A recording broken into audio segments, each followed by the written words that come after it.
Hi everyone, welcome back to my channel. My name is Lauren and today I'm going to be talking about my 9 most disappointed reads of 2019.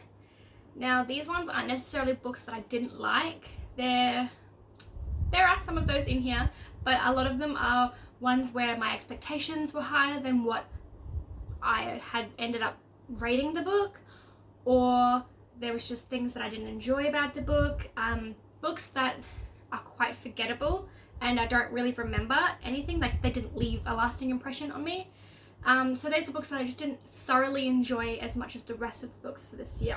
So if any of these are some of your favorite books of the year, then you know I'm so glad that you enjoyed them, but these are just books for me that just missed the mark and I just didn't enjoy them as much. In saying that, I'm not going to go through a lot of the description because a lot of them are just forgettable books and I don't remember them. A lot of them are in the contemporary genre because that tends to be a genre that I don't, as much as I want to love it, I just don't. And I keep telling myself that it's going to get better, and like there are some books that are like amazing and I really love them, and then I just keep trying to read that genre and it's just not working out for me, unfortunately. So in at number 9 is Mr. Swipe Right by Ricky Schultz. So this one is an online dating app novel. Obviously she doesn't like the idea of finding love through an app, but her friends have decided to just push her along with it and create the profile for her so that she can find at least like the love of her life.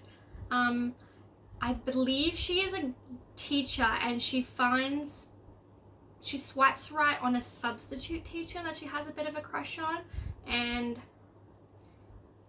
that's it. That's all I can tell you. I don't remember anything of it. It was like, I think I rated it 2.5 stars. It was pretty average. Nothing stood out. It was just quite forgettable. I honestly don't remember anything about it. I read it, a lot of these I also read earlier on in the year.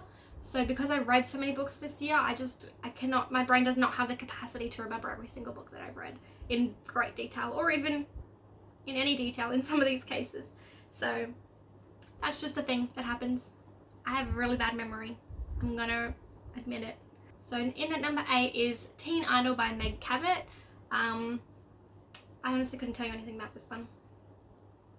From the title, I'm not like, I honestly have no recollection of me even reading this book.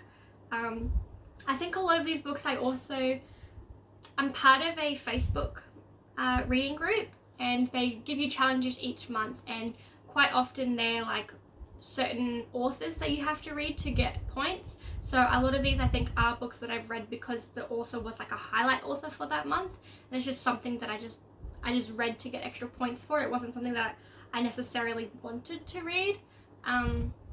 So yeah, it's just I don't remember anything about it, unfortunately. Okay, so number 7 is The Executive Floor by Belinda Wright.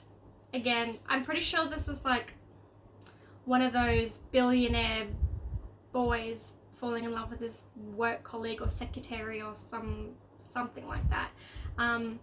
Honestly, could not tell you anything about it. I don't remember anything.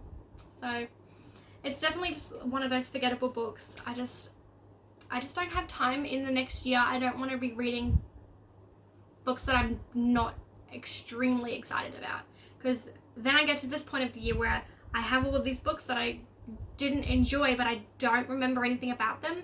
So I'm hoping next year I don't have to do one of these videos because I'm not going to have books that I really didn't enjoy. So number 6 is Lucky in Love by Casey West. I didn't hate it, I don't think. I think I rated it 3 stars, but I have read a lot of other Casey West books and I did enjoy them. And then this one just wasn't as good as the other ones. And I'm not sure if it was like one of her earlier novels or when it was released on the Spectrum, but it just wasn't. I feel like this one is the lotto one, where the girl won the lotto and like didn't tell the guy that she liked because she didn't want him to see her differently. But then she was just like, that's right.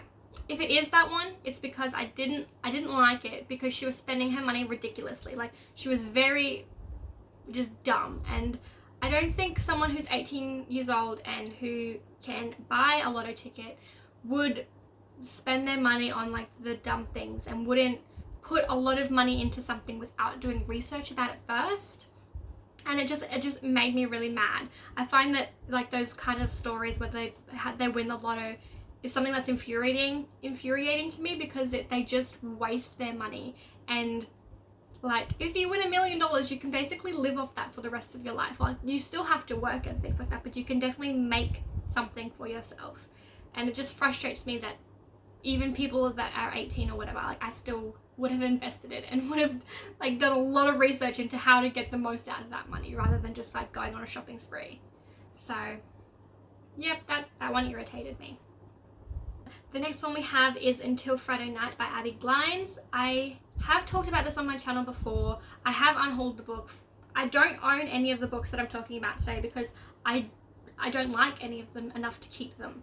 A lot of them I did borrow from my library, and some of them I did have on my shelves, but I've unhauled them now because like I don't have space on my shelves for things that I'm not really excited about or really loved. So this one made it onto the list because I really just did not enjoy this romance. I do believe it's quite a older novel compared to some of the other ones. The relationship was unhealthy. The main love interest boy was possessive and aggressive and manipulative, and I don't agree that that is something that we should portray in young adult novels and call love. Like,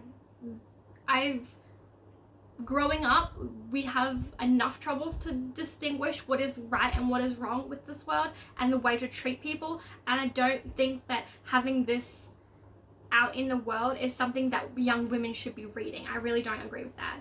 So I really didn't enjoy it. I unhauled this one, and I don't intend to read the rest of the series.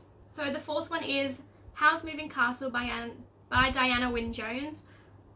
It's not that I didn't like this one. This one was one of our book club books of the month some point during the year, within the last half of the year, and it's more the whimsical side of it. I really don't mesh well with whimsical.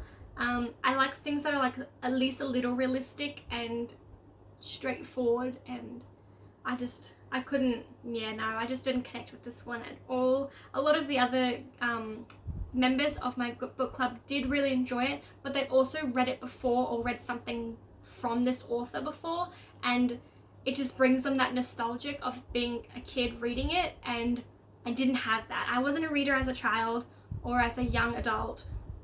So this is the first time I ever picked it up, and it just didn't mesh well with me. It's not my cup of tea, and unfortunately it's just not something that I really enjoyed. I did skim like a good 60% of the novel, so I just didn't really hold any of that information in. So yeah.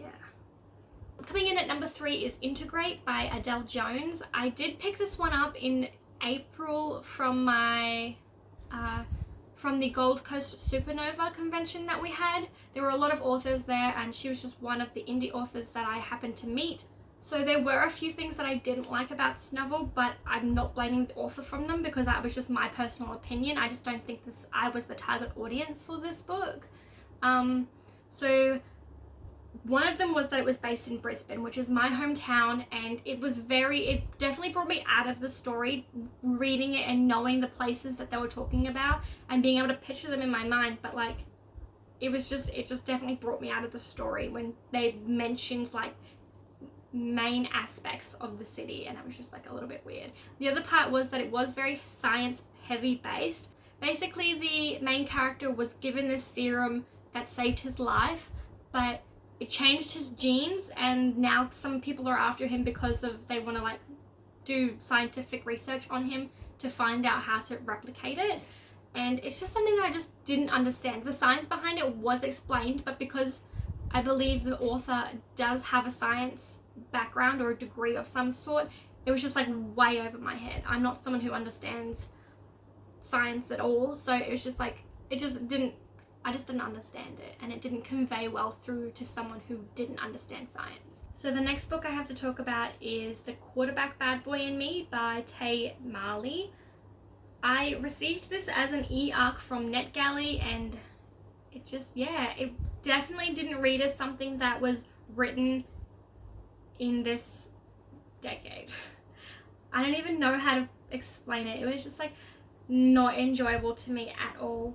The relationship was very unhealthy. Again, I don't believe that this is something that the young adult people should be reading. Like, this is not something that you call love. And it really frustrates me when, like, I feel like authors have this responsibility to any reader to make something that is not toxic. And it really frustrates me when I'm reading young adult novels or any romance novels where the main characters are possessive and arrogant or aggressive or manipulative. And I know that stuff does happen, but a lot of the time when it's written into a novel, it isn't portrayed as a bad thing. It's something that they just call love, and I don't agree with that, and I think that it's very problematic, especially in this day and age. People do not need to be growing up reading that sort of stuff. So it just frustrates me that they're just making an unhealthy relationship and calling it love. Like, just no. Please do not do that. It just really frustrates me. So yeah, I have rated this one on my Goodreads, and I rated it like 2 stars. It just wasn't, it's definitely not something that I enjoyed, and it really just frustrates me thinking about it now. And then, unfortunately, book number 1 that I enjoyed the least. I have a full review on it. It's called Fix Her Up by Tessa Bailey. It's like a rant review. I just explain everything that I didn't like about it, and yeah, this one is definitely like the one in my mind where I just did not enjoy myself at all while reading this. I will have the link down below for my spoiler review if you want to watch that one. But yeah, I just didn't enjoy this one at all. Again, possessive main character, manipulative. The sex scenes were very cringy and uncomfortable, and the trope that I really don't like in romance is like experienced guy, virgin woman, and then like just the deflowering of that. And like, I don't understand why it's such a big deal and why it's written in novels and things like that. It just frustrates me a lot, and it just was very uncomfortable and cringy, and I did not enjoy it, and I'm not going to go into any more detail because I'm just going to get more mad. So yeah, wasn't a great book. It definitely wasn't a great book. Alright, so those are all of the books that I have to talk about today. Unfortunately, I did not enjoy myself while reading these ones, and I really hope that I have less books on my list next year. Let me know in the comments below if you've read any of these and what your thoughts were, or any of your most disappointing reads of the year. I'm very interested to know. Feel free to like and subscribe if you haven't already, and I'll see you next video. Bye!